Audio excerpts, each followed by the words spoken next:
Les questions relatives à l'économie de notre pays, mesdames et messieurs, nous en parlons une fois dans la semaine sur le plateau donc de la matinale. Et pour ce numéro, je reçois pour vous monsieur Maïga, qui est chroniqueur économique. La thématique du jour sera la problématique de la transformation de nos produits locaux, cas du coton au Burkina Faso. Bonjour à vous monsieur Maïga et bienvenue. Bonjour. Un plaisir de vous recevoir une fois de plus sur ce plateau. Merci. Alors aujourd'hui, nous allons parler de l'or blanc au Burkina Faso, en ce qui concerne donc la problématique liée à sa transformation. Ok. Merci. Il faut dire que l'or blanc est un produit qui est produit au Burkina Faso avant les indépendances et après les indépendances. Et on a continué à produire. Et la difficulté majeure, c'est la transformation. C'est-à-dire que nous produisons le coton et nous l'exportons. Aujourd'hui, et selon les statistiques que nous avons, en 2013, le Burkina Faso a produit plus de 600 000 tonnes de coton. Il n'y a que environ 2% de ce coton qui est transformé. Une grande perte alors? C'est une grande perte parce que lorsque vous prenez votre matière première et que vous l'exportez de façon brute, alors vous n'avez ajouté aucune valeur.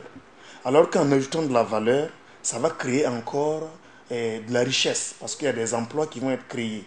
Aujourd'hui, et je fais un clin d'œil au niveau de l'or noir pour dire que les pays producteurs de pétrole en Afrique souffrent beaucoup parce que le prix du baril a chuté. Ça veut dire qu'eux, ils exportent le pétrole sans transformation. L'or blanc aussi va connaître le même problème. Nous ne transformons pas, nous prenons nos produits et nous exportons. Aujourd'hui, Dieu merci, il y a une volonté politique affirmée de la part des autorités burkinabées donc, de faire progresser cette situation.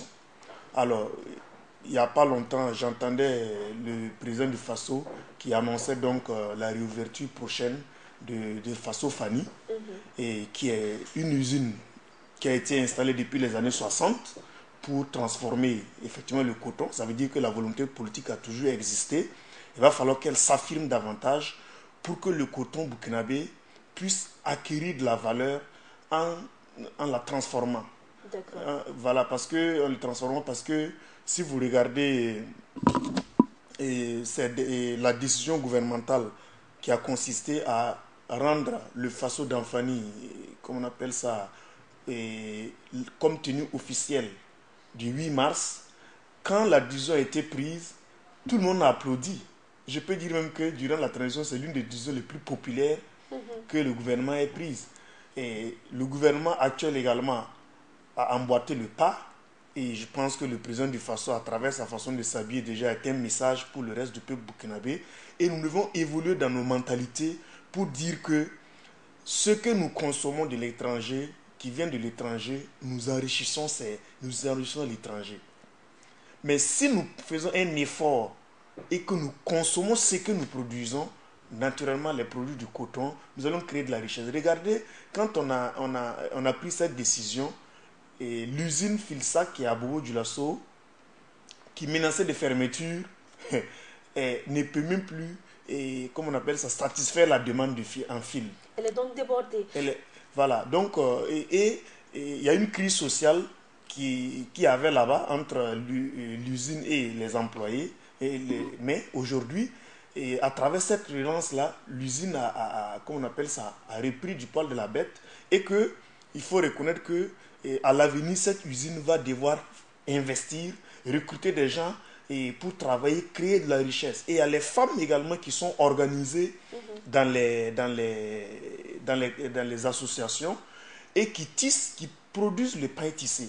Donc aujourd'hui, le pain tissé n'est pas vendu seulement au Burkina. On a vu des étrangers qui sont venus acheter le pain tissé 8 mars pour aller vendre ailleurs. D'accord. Voilà. Alors, M. Maïga, on en a là des résolutions ou disons de l'espoir qui est fondé autour de ce coton blanc.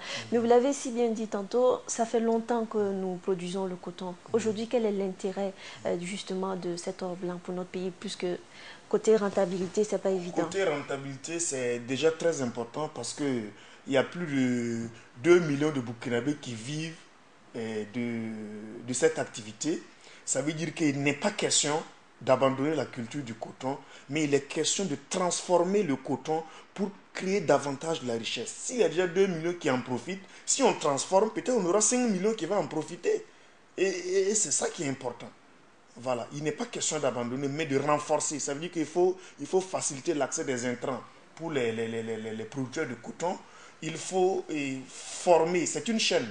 Il faut former les femmes, parce que quand je parle des femmes dans la situation, c'est très important, parce que celles qui tissent là gèrent des familles avec ça. Et c'est très important. Il faut les former. Elles sont déjà dans des associations. Il faut renforcer leurs capacités. Il faut mettre les moyens de production, de transformation à leur disposition pour qu'elles puissent effectivement participer à l'économie. Parce que quand la richesse est partagée de cette manière-là, ça rend l'économie dynamique. Voilà. Donc, je pense qu'aujourd'hui, et avec la volonté affirmée des autorités, nous pensons qu'il n'y a pas de raison que l'or blanc du bouquin ne soit pas effectivement transformé. Nous sommes à 2%, mais c'est un processus. Si nous arrivons à atteindre peut-être dans 10 ans 25% ou bien 50% de transformation, voilà, on aura réellement créé de la richesse pour le pays et sur le long terme. Et qu'est-ce qui doit être fait justement au niveau plutôt du gouvernement burkinabé, quand on sait que souvent quand on importe l'or blanc, il revient sous d'autres formes et consommé par la population elle-même. Effectivement, et c'est ce que nous sommes en train de dire. Et je suis heureux de constater que le président du Faso a dit qu'il faut que les mentalités évoluent. Ça veut dire que c'est une sorte de patriotisme. Vous savez que si vous voulez avoir un avenir meilleur pour vos enfants, il faut accepter de vous sacrifier aujourd'hui. C'est ça. Ça veut dire que accepter que l'industrie locale, que les produits locaux soient transformés, ça crée de la richesse sur le long terme et ça rend l'économie dynamique. Ce qui veut dire que ce que vous investissez, le sacrifice que nous allons consentir aujourd'hui, peut-être en payant le pain tissé à 9 000 au lieu de l'autre pain à 7 000, et c'est un effort qui va rendre service à nos enfants dans le futur. Si nous refusons effectivement ce sacrifice aujourd'hui, nous n'allons rien pouvoir garder à nos enfants pour le futur. Donc, ce que le président du Faso a dit, c'est que c'est un engagement à tous les niveaux.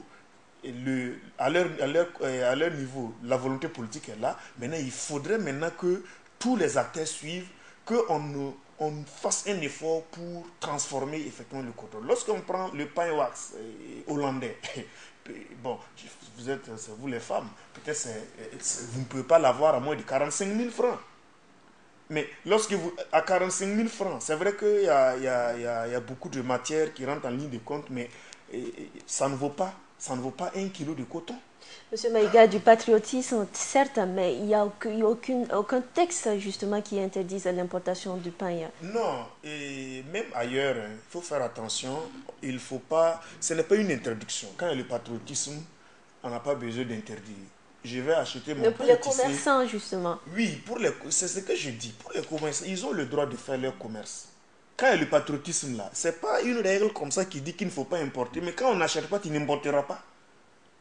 Si les gens n'achètent pas ton pain, là, tu ne vas pas l'importer. Mais il y a aussi l'accessibilité du pain tissé qui est quand même relativement cher. Il ne faut pas se cacher sur cette histoire de cherté, voilà, pour négliger l'économie nationale. Les autres peuples le font et même ils dégagent des ressources pour nous donner un crédit. C'est un effort qu'ils ont fait pour arriver à ce niveau-là. Nous aussi, nous devons faire cet effort-là. Et moi, je suis heureux de constater que les autorités ont pris la question à bras le corps et que vraiment, je pense qu'il y a de l'espoir. Voilà. Et la question de la crise économique de notre pays, oui. Relativement justement à cet appel de patriotisme. Oui, la crise économique, bon, vous savez, l'économie est un ensemble.